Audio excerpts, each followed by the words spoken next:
Hello everyone and welcome to today's video. Today I'm going over a Fox News report from President-elect Donald Trump that gives some interesting insight into the Florida Senate race that's going to be taken away from Marco Rubio, as he's going to be the Secretary of State for Donald Trump, and there needs to be a Republican replacement by Governor Ron DeSantis. The rumors have been for the last few weeks now that President Trump's daughter-in-law, Lara Trump, could potentially be in line for Rubio's Senate seat. However, Trump today did put a little bit of some water on that flame. Trump says he doesn't expect DeSantis to name daughter-in-law Lara Trump as Rubio's Senate replacement. Trump said, quote, "Ron's doing a good job. That's his choice. Nothing to do with me." So two things come out of this that I'm really interested in. One being, it seems that the Trump-DeSantis feud from the 2024 Republican presidential primary at very least seems to be pretty much squashed. It seems Trump is not attacking DeSantis in the media anymore, and things seem to be all like back to good, back to normal on that end. But for the purpose of this video, President-elect Trump says he doesn't think Florida Governor Ron DeSantis will name his daughter-in-law Lara Trump to succeed Marco Rubio in the Senate.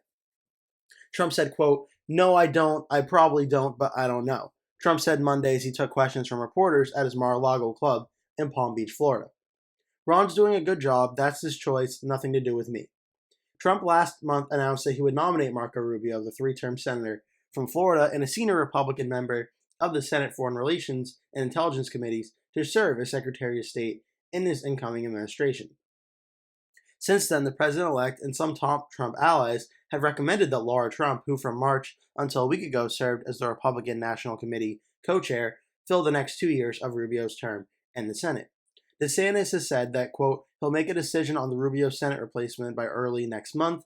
Trump on Monday praised his daughter-in-law, saying Lara's unbelievable, she was incredible, the job she did at the RNC, she is so highly respected.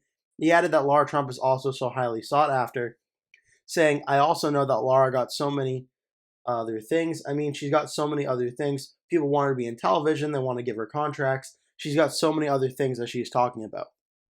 The president-elect also praised Rubio. He added, he leaves a vacancy in Florida, and Ron's got to make a decision, and he'll make the right decision.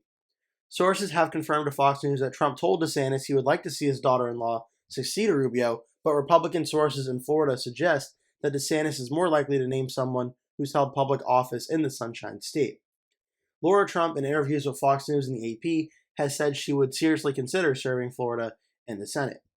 DeSantis, a one-time Trump ally who clashed with the former president last year and early this year during a very contentious 2024 GOP presidential nomination race, mended relations a bit with the former president after the primary season as he endorsed Trump and helped raise money for the Republican nominee's general election campaign. Florida deserves a senator who will help President Trump deliver on his election mandate, be strong in immigration and border security, take on the entrenched bureaucracy and administrative state, reverse the nation's fiscal decline, be an animated conservative principles, and has a proven record of results, DeSantis said last month. He noted at the time that we have already received strong interest from several possible candidates, and we continue to gather names of additional candidates and conduct preliminary vetting. More extensive vetting and candidate interviews will be conducted over the next few weeks, with the selection made by the beginning of January. The formal confirmation process for Rubio by his fellow senators won't kick off until after Trump is sworn into office on January 20th. And this article was by Paul Steinhauser of Fox News. He's a politics reporter based out of New Hampshire. So that's the updated news we have right now for the Lara Trump situation. Again, it's important to remember that DeSantis will appoint a Republican to fill out the rest of this term until there is a special election for this race on November 3rd, 2026, in the midterm elections that will finish after the election the last 2 years of Rubio's term, where Rubio would have been up in 2028. Whoever the Republican is, if they win this election, will serve from November 3rd, 2026 through November 2028. So right now, this certainly seems like Ron DeSantis is not leaning towards putting Lara Trump. And it is possible Trump maybe put this out there as kind of a way in the media of saying he's trying to push Ron DeSantis towards appointing Lara Trump, but it could also be Trump just being genuine and saying he doesn't expect it to be Lara Trump. But either way, there are still several Republicans, including Lara Trump, that are in consideration for this Senate race. Some names that could be appointed include, obviously, Ron and Casey DeSantis, Corey Mills of Florida, but seeing as he's a representative in Congress and Republicans barely have a slim majority as it is, I don't think it'll be him.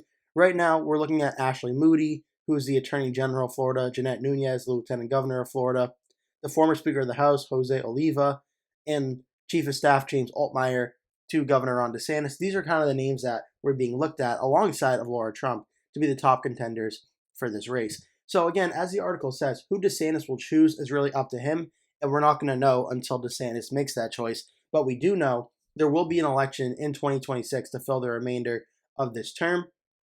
And looking at how Florida voted in the 2024 presidential election, pull up the Senate map here. Rick Scott, the Republican incumbent, after winning a very close race in 2018, won this race by 13 points, 56% to 43% over his Democratic challenger, Debbie McCarcel-Powell. Certainly shows that in the presidential year, Florida voting 13%, which is just barely on the edge between likely Republican and safe Republican. And looking back, when Marco Rubio was last on the ballot, I'll go to the Senate map, Marco Rubio won this race by 16.4% against Val Demings, who was a pretty high-profile Democratic recruitment at the time. So it certainly suggests that Florida, no matter how this goes, is going to be a Senate race that's either going to be safe Republican or likely Republican in 2026, more on the side of being a safe Republican state, as Florida has trended Republican pretty much every single election really since 2016. So it really just comes down to who Ron DeSantis is going to appoint, because I think at the end of the day, whoever he does appoint, Florida will continue to be a safe Republican state in the U.S. Senate. So that's really all the news we have right now on this situation. I want to give you a quick little update on this because this is a very significant thing that the president said, and we're going to have to keep our eyes peeled because this announcement should be coming in the next few weeks or so as for who DeSantis will appoint. That'll do it for today's video. Thank you so much for watching. Please remember to give this video a like, click subscribe, share with your friends and family, and I hope to see you in a future video. That will do it for today's video. Thank you so much for watching. If you enjoyed the video, please remember to give it a like. And if you really liked it, please remember to click the subscribe button and make sure you turn post notifications on so you always get notified when I post a new video. That way you never miss one. Also, please remember to share this video with your friends and family if you really like the video. And remember to stay tuned because I'll be posting at least one video every single day leading up until Election Day. So I'd really appreciate it if you keep coming back and watching those videos. Thank you so much for watching, and I hope to see you in a future video.